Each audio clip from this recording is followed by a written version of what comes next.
Welcome to Under the Sod. Today I'm going to tell the story, I Think There Is Something in the Walls, by AIM Training on Reddit. June 4, 2023. My name is Dylan, I am 22 years old, and I live in Savannah, Georgia. I've just lost both my parents in a catastrophic motorcycle accident. My therapist wants me to document how the next couple of weeks go, so that is what I'm going to do. Maybe I can vent a little as well. Dad was a drunkard, and my mother was always forced to go to the bar with him because he could never make it home alone. Last night, Dad thought he could manage to get them home. He was wrong. When I went to identify the bodies at the scene, their limbs and organs were spread across the highway. That sight awoke something inside me that I had not thought about in a long time. Dad always said there were bodies in the walls.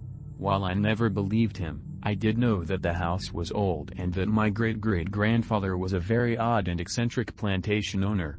It was a beautiful home that had now fallen into my hands under rather unfortunate circumstances. Because the house is so old and unkempt due to having no money because of my father, it desperately needs repairs. With the life insurance money, I can finally afford to fix up the place. My father was an ugly man, and he tormented me as a child just like his father and his father. He would chase me through the house, screaming, groaning, and crawling. He would hide and scare me around every corner, and I never felt safe. The feeling was different now, though. It was calm, even peaceful. Maybe it's because I'm drowning myself in Kentucky bourbon, just as my father did. I think that it is time to go lay down, though. I know I cannot sleep in the master bedroom, but I do not think I can get up the stairs on my own. Well, I inched my way up the stairs and I finally made it.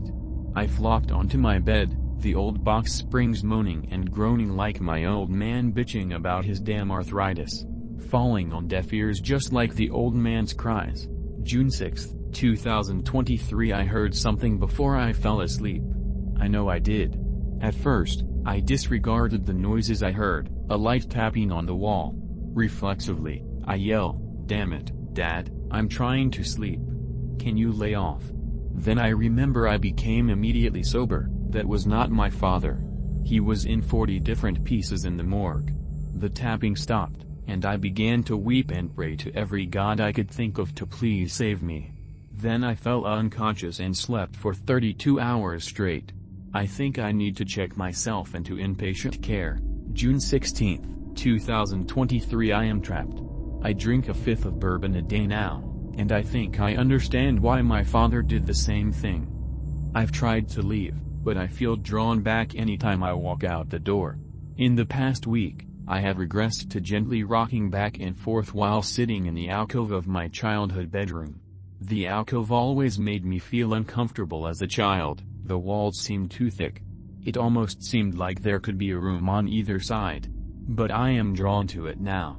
I fall unconscious at random points throughout the day, and the cool hardwood floor keeps the nausea at bay. I'm wondering about the house now. The feeling is not calm anymore. I think something is wrong, or maybe I'm just hungover. I need another drink.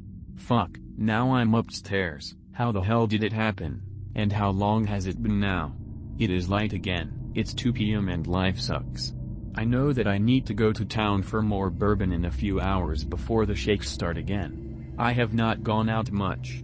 In fact, since my parents' funeral, the only trips I make are to the liquor store and grocery store combo down the road. I've quit my job, but the life insurance money will keep me afloat for now. June 25, 2023. From the wall, I hear weeping, then the heart-wrenching scream of a child. No, no, no, please. I woke up in a cold sweat. These nightmares are just getting worse. Were those footsteps running down the hall just now? No, I'm just going insane. I've got to give myself some closure, and I finally think that I know how. I'm going to rip out the walls and prove once and for all that there is nothing there. The tapping, the voices, everything is just my imagination, guided sleepily by the handle of bourbon that I drink every day. I've got the sledgehammer, which was enthusiastically inscribed "Persuasion" with a black Sharpie by my father. It feels heavier than before and colder. The steel head made a resounding thud the first time I hit the thick plaster wall. Again and again, I swung, Little bits of plaster and wood struck me in the face, but I just kept swinging. By the time I was done, all that was left was a pile of rubble on the floor where the wall had been. My blinding rage kept me from seeing what I had hit until it was too late. There was a room with plaster on all sides, and in the corner was a skeleton. A small skeleton in a homemade dress. What the hell is this place? June 29, 2023. There are symbols painted on the walls. I think they are painted in blood. I could not find much about them, so I went to a local macabre museum in an alley on River Street called Grave Face. I showed the owner the pictures of the symbols on my phone, and he went pale. "We don't fuck with hoodoo around here, bro, you need to leave." He said that and escorted me to the door. He shoved me out, and a resounding thunk came from the big lock, and click, click, the two smaller locks. I don't know what to do anymore. All I can find online is that the symbols are some sort of hoodoo hex. I'm going to finish this bottle and bust down the other side of the alcove to see what I can find. But first I am posting this online in case something happens. I know that no one will believe me, so I'm posting this in a place where no one has to believe it. God save me.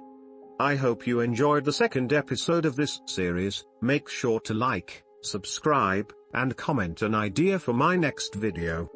Have fun sleeping tonight.